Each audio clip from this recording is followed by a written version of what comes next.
Shady versus Burmese Ghouls. Hey there. Subscribe to my Keadaannya channel dipaksa and also imbang. press this bell icon. Tempo yang tadi sempat dipegang di game yang pertama, seketika cukup menghilang ya. Iya.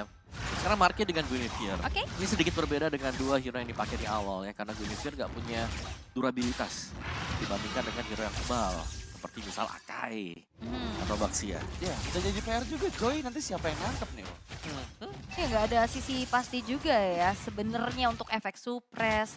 Apalagi yang kita tahu juga ada sedikit immune yang bisa dimiliki oleh Joy di stack 4 untuk Rhythm of Joy-nya juga. Dan itu yang harus dimaksimalin sama Nico. Dan PR dari Geek Fam untuk bisa menghentikan laju dari Nico dan juga Stage ya. Karena akhirnya damage-nya ada 2 nih. Iya. Bahkan Lina pun jangan sampai dilupakan. Stitch sih yang memang cukup ngeri dengan marksman-marksmannya ya. Oh, tapi Nico, Rhythm of Joy, engage karena Aboy masih bisa selamat. Dan untungnya belum ada di level 4-nya untuk Nico. Ya tapi flicker ya di trigger juga di menit yang pertama. Dan dari segi emblemnya sekarang Stitch menggunakan sama-sama nih ada Tenacity. Akhirnya ya. Tenacity fatal, Swift berarti ada attack speed yang diincer. Ini buat si Cadera, tapi aku ngelihatnya dari emblem assassin yang dipakai sama Joy sekarang. Iya, Emblem assassin. mulai larian kah dia? Mau lari-larian kah? Heeh. First itemnya ke Genius atau ke Starlim dulu nih? Iya, ini ada 2 tipikal beda lagi kan dari item pertamanya dan belum terlihat sepertinya karena masih ada Magic Shoes aja di sana. Ya pasti dengan cooldown ya, cooldown 10%. Dan Blinks hanya menunggu, hanya membuka vision juga. Jadi ini tempo yang cukup pelan. Sedang kita lihat sekarang karena dari proses juga Nico ini butuh level 4 untuk bisa mendapatkan turtle. Iya, tapi untuk turtle yang pertama sekarang sudah hadir. Marky bersiap juga, sementara Luke masih belum mendapatkan level 4-nya. Dihalang-halangi oleh Shadow dan juga Lina, tapi setup dari turtle pertama seperti akan dipegang oleh Geek Fam. Oke, dan seperti tidak ada kontes yang cukup berarti juga karena Electrifying Beats karena baloinya udah mulai dipegang. Oke, Minion Fury Flicker connect ke 3 member dan berhasil mendapatkan Nico. First Blood diamankan, Netherrealm sudah mulai diaktifkan, tapi masalahnya Blink X, I'm Offended yang dia keluarkan membuat Maloyski gak bisa selamat dan bahkan Marky pun ini sempat memberikan special migration terakhir sebelum dia dihilangkan. Yes, dan akhirnya menjadi pertukaran yang cukup mahal juga yang terjadi. Dan Geek Fam sebenarnya bisa dibilang unggul ya karena mereka dapetin turtle. Iya, dan juga itu tadi team fight yang mepet banget loh Iya. sebenarnya semuanya. Dan yang bisa menangkap Nico tadi adalah Minion Fury dan juga Flicker. Karena Kayaknya efek immunnya udah habis. Nico ini tipikal yang main genius nih kayaknya. Genius ya. Heeh. Ya kan dia pakai assassin loh, ngincar penetration. Iya ya. Oke, tapi kita akan lihat nantinya. Namun keberadaan dari gold lanernya juga masih aman-aman aja. Yang biasanya kita lihat bagaimana range yang kalah dari Kari. Ini justru dimenangin nih sama Cadera, apalagi dengan sharing XP dari Turtle ya tadi ya. Iya. Oke, Ya. dan setup nih. Ini sudah mulai kembali mengarah ke arah Aboy yang sekarang kehilangan cukup banyak HP. Flicker kembali digunakan tapi nggak bisa melarikan diri dari Nico dengan Electrifying Beats-nya. Flicker juga nggak selamat ya, karena kan one time dia flicker, dia pindah. Dan juga ini, assassin yang mungkin dibawa sama Nico, dia benar-benar bisa ngejar. Iya, bisa nempel-nempel juga Iya. tambahan movement speed ya. Iya. Yang ada di emblem assassin. Nah, di bottom lane masih dengan damai-damai juga, tapi kita tahu power dari Joy. Nanti di level 12, cooldown-nya itu udah cepet banget. Ya, 11 detik ya Bang. Dan dia habis nyanyi lagi nanti. Tapi penalti zone yang dibuka menangkap Marky. Memang dilindungi oleh Netherrealm, tapi I'm Offended Flicker. Blink X. Marky masih bisa menghindar dengan special migrations, melarikan diri ke arah bagian belakang dan wow, itu disengage yang rapi banget dari Geek Fam. Wah tapi ngeri banget sih sama Offended Flickernya. Masuk ke dalam turret, namun untungnya pemain-pemain dari Geek Fam masih bisa bertahan. Setup ke arah Turtle pun masih coba untuk dilakukan, tapi untuk kali ini kayaknya Nico nggak bakal tinggal diam sih atas kontes ini. Ya, ini bakal coba disiapkan lagi sih Om. Ya, mereka bisa adu kontes sekarang karena secara damage ini bisa ada ya di atas dari Geek Fam sendiri. Melihat bagaimana proses dari Shadow juga nih. Ini Shadow tadi, kalau dia memang ada penalty zone, jadi bisa ngasih damage yang besar. Dan tinggal menunggu nanti adanya Electrifying Beats. Tapi Nico nggak punya purple buff ternyata ya. Ini Ambil ya? polos kakinya nih.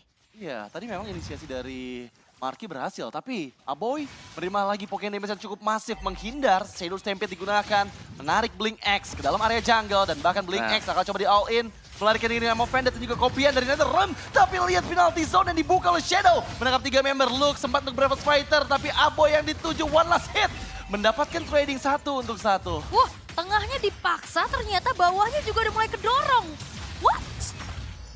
Wow, itu menjadi momentum di mana sekarang keuntungan jauh dipegang di tangan Burmese Skulls. Karena mereka kehilangan sepertinya 2 outer turret. Dan oke, Purple Buff juga menjadi tujuannya. Memang tradingan dengan Turtle yang kedua, tapi lihat damage yang masuk dari Nico. Benar-benar sakit banget, untungnya mid lane outer turret masih ada HP. Wah, ini caderannya juga tumbang. Ini menjadi kerugian yang besar buat Geek Fam. Ya, banyak sisi ya yang bisa dimenangkan oleh Burmese tadi. Dan Genius One first item tadi itu buat Nico. Wah ya kan, udah main typical Genius kan, mainnya spamming lagi tapi Baloy. Oke, membuka minion Fury, connect memang ke arah Blink X. Akhirnya ditangkap, Flicker yang gagal menangkap, Stitch masih bisa menghindar. Tapi ya masih ada keuntungan di tangan dari Burmese Skulls. Ya, berarti dia Genius One untuk Nico berbanding dengan defense item Radiant Armor. Ini dibuild oleh Marky, jadi masih bisa untuk menahan Electrifying Blitz, tapi untuk di awal jelasnya. Dan ada Clock of Destiny ya, item yang cukup jarang kita lihat dibeli oleh Lina.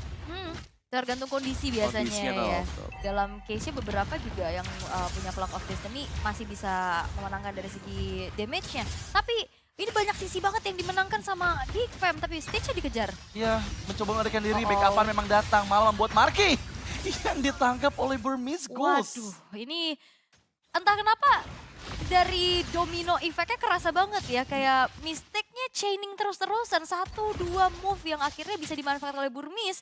Ini membuat akhirnya mereka unggul. Dari atas turtle tadi pindah ke purple, terus pindah lagi ke bawah. Ini semuanya dijalankan disetir oleh Burmese Goals juga. Dan mereka bisa tetap melanjutkan invade mereka untuk berusaha mendapatkan purple buff. Tapi purple buff-nya dijaga oleh Geek Fam. Jadi ada setup juga yang sedang coba diusahakan oleh Geek Fam.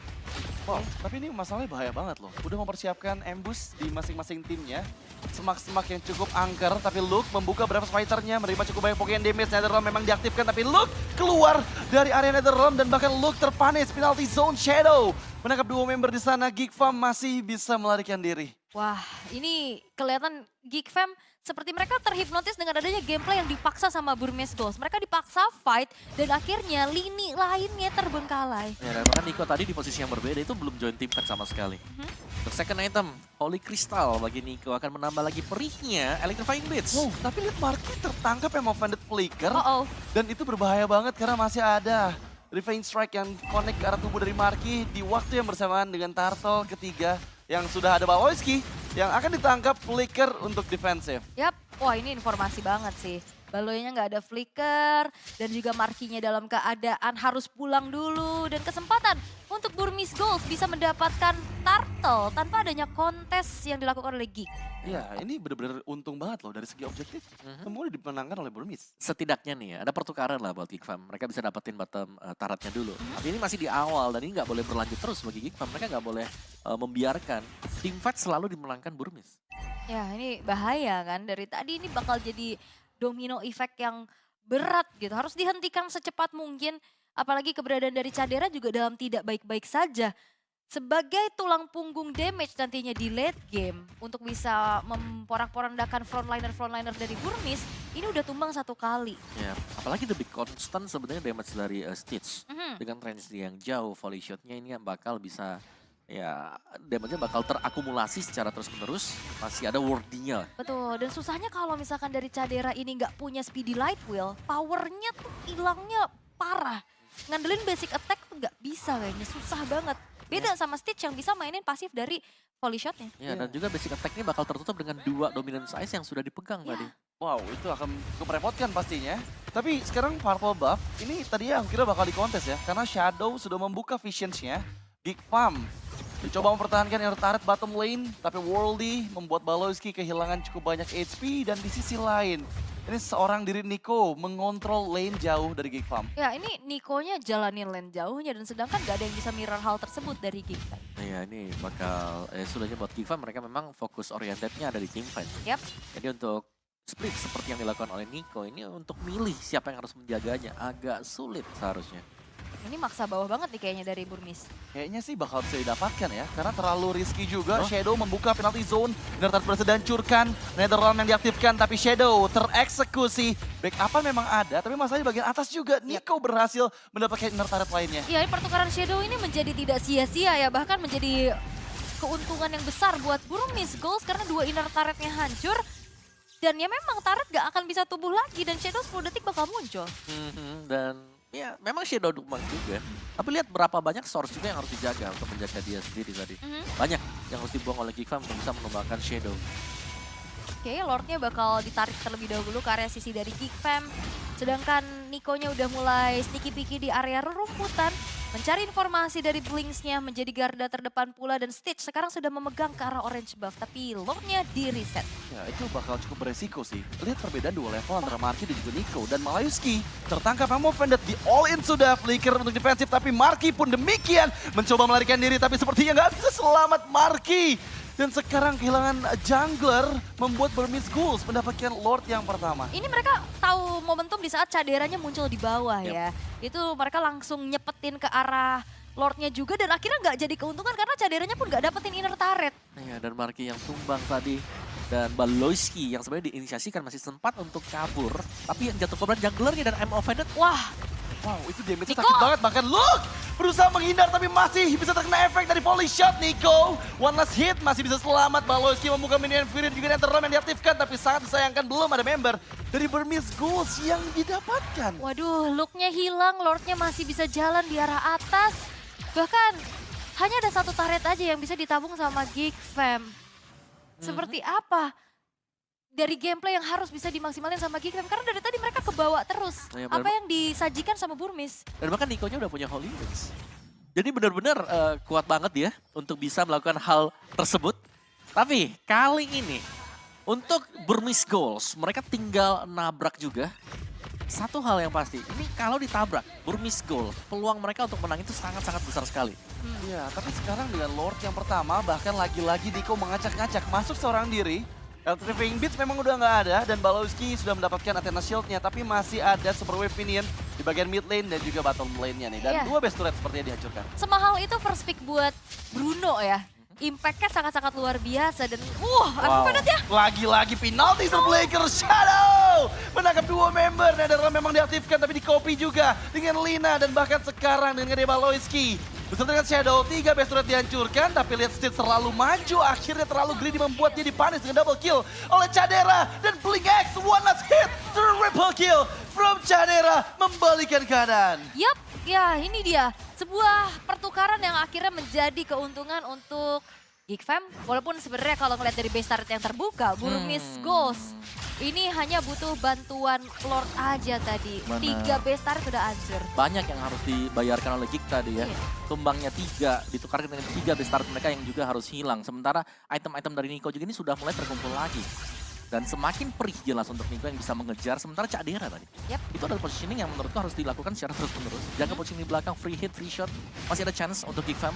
Tapi ini harus clear banget sekarang. Karena usaha yang dilakukan tadi, itu mereka bisa dapetin. Karena dive ini dilakukan oleh Burmese. Ya, dia pede banget ya tadi buat maju lagi. Tapi ya kalau misalkan berbicara tentang adanya prolong team fight ya itu punya adanya Netherrealm plus front line yang tebal-tebal juga. Ya kan ada Luke, ada Marky, ada Baloyski di sana. Sehingga akhirnya dari Burmese Ghouls melakukan adanya sedikit pergerakan yang over di arah bottom lane dan akhirnya itu bisa dimanfaatkan oleh Geek Fam. Ya, memang overextend yang dilakukan oleh Burmese Ghouls. Mereka sadar 3 base turret yang hancur merupakan keuntungan yang cukup masif. Dan sekarang mereka akan mencoba kontes kembali di area Lord yang kedua. Memang sudah ada teritori yang dipersiapkan oleh Burmese Ghouls. Tapi mampukah Geek Fam setidaknya mendapatkan Lord yang kedua ini? Oke, ini udah untuk adu ya. Kalau kita bicara soal adu untuk head to headnya Burmese, chance mereka menang ini besar banget tadi. Kita tahu bagaimana kombinasi item dari Stitch juga yang sudah selesai. Dan irama dari Jo jadi udah perih banget. Ya, tapi Marky masalahnya gagal untuk mencuri. Dan sekarang lihat, mencoba untuk Netherrealm diselamatkan sudah. Kopian dari Netherrealm diaktifkan, tapi backupan dari Cadera di bagian belakang sana. Minion Fury dibuka dari Baloyski, menangkap Stitch. Mencoba melarikan diri, tapi damage terlalu sakit. Look, melompat dengan indah. Bravest Fighter bahkan ke lini belakang. Blinks sempat untuk flicker, tapi masih dikejar kembali. Dan mampukah dia selamat? Ternyata tidak. Lord ditukarkan dengan dua member Burmese Ghouls. Iya, karena Burmese Ghouls-nya juga paksa fight ya, yang dimana kesiapan dari Geek Fam ini lebih matang juga untuk bisa melakukan adanya inisiasi. Dan kembali dari Baloy yang bisa menciptakan momentum tersebut. Ya, cukup overconfident ya dari Ya. Burmese juga. Dan ini seharusnya akan menjadi satu Lord giveaway untuk Geek Fam. Melihat kondisi dari Cadera yang sudah mulai bisa mengontrol pemain-pemain Burmese yang mencoba untuk menabrak. Itu Iya. damage dia ini udah mulai di atas rata-rata tadi. Dari goldnya juga sudah mulai cukup jauh. Ini mengungguli Stitch. Iya, dan itu ya yang perlu diperhatikan sama teman-teman dari Burmese Goals. Dan kesempatan dari Geek Fam ini memperpanjang lagi dari segi gamenya juga, menginjak menit yang ke-15. Masih bisa bertahan walaupun base turret sudah rontok semuanya. Dan di saat Stitch-nya hilang, itu menjadi momentum yang bisa dipegang sama Geek Fam. Karena dengan Purify, dia bisa lepas dari sisi power. Tapi karena banyaknya sisi yang bisa diberikan sama Geek Fam, akhirnya gak bisa selamat juga kan. Pada akhirnya di fight yang tadi di area Lord. Ya, dan tinggal permainan bersih sebenarnya dari Geek Fam kalau mereka mau bisa ngebalikin ya. Iya. Karena kita melihat dari Burmese ini mereka udah mulai ya kelepasan satu demi satu, bisa dipunish juga. Dan itu lebih memudahkan ke depannya nanti untuk Geek Fam kalau mereka masih bisa bertahan. Ya minusnya hilang base turret itu. Iya. Yang membuat mereka jauh lebih extra effort lagi buat bisa defense sembari harus menunggu kontes di luar. Iya, karena kan yang jalan juga minion-minion yang udah minion gede. Terus juga kalau misalkan bicara tentang ada mobilitas dan split push ini bisa dijalanin lane jauhnya sama Nico. Sedangkan kalau dari Geek Fam ya mereka hero-hero yang cukup terbilang ya team fight semua. Oke, satu glowing one. Ini bagi Nico, nambah lagi ya damage-nya dia. Tapi akhirnya Baloski juga punya Flash of the Oasis. Ini bisa menjadi item yang cukup membantu nanti ketika ada team fight yang coba untuk dilakukan oleh Burmese Goals. Karena sejauh ini juga Burmese, mereka memang terpunish. Iya. Tapi mereka majunya satu-satu. Betul. Dan itu pemilihan item yang menurut aku cukup bagus ya. Dimana Flash of the Aces sebagai item, mungkin item ketiga dari Baloyski. Di level 15-nya ini udah full dari shield yang dihasilkan ketika dia memberikan healing effect. Terus juga itu yang dimana sebelum ada Flash of the Oasis saja Motivation Roar ini sangat-sangat membantu untuk menjawab adanya fight jangka panjang dari Geek Fam kan. Dari tadi ada Netherrealm, ada Motivation Roar, terus juga yang di depan ini punya durability tinggi. Iya. Jadi PR banget buat Burmese Goals bisa menumbangkan pemain-pemain dari Geek Fam. Iya. Karena kalau yang nge-open misal dari Burmese Goals, mereka memang harus all itu ada minuan Fury yang bisa merecounter pergerakan mereka. Yap. Dan masalahnya sekarang masuk di menit 17. Kita tahu sendiri Cadera dengan semua gold yang dia miliki, memiliki damage output yang sangat maksimal. Tapi masalahnya Lord langsung di all in. 19.000 HP dari Lordnya. Baloyski berusaha membuka vision sampai keberadaan dari Marky terlalu jauh. Dan Baloyski gagal untuk bisa memberikan backupan. Minan Fury Flicker sudah mulai dibuka tapi tetap Emo Pendant kehilangan Netherrealm pada saat Worldy diaktifkan. Tapi lihat, masih berusaha mendapatkan satu poin kill karena Blink X dan Marky pun gagal. Terpanis sudah Marky dan juga Baloyski. Oh no! Serta Cadera dan menyisakan Luke sebagai last man standing pada saat Lord bergerak di bagian mid lane. Oh no, Luke dan Aboy hanya berdua saja untuk bisa melakukan defense. Apalagi Lordnya berjalan di arah tengah dan one straight push kah? Ya akan coba untuk menahan semua damage yang masuk tapi Luke gagal pula. Aboy terwipe out sudah Geek Fam dan Oh, Burmese no. Goals. Match point di game ketiga ini. Wah, ternyata ini menjadi sebuah keputusan yang begitu baik dari Burmese Goals di saat Tell me pretty lies, look me in the face. Tell me that you love me.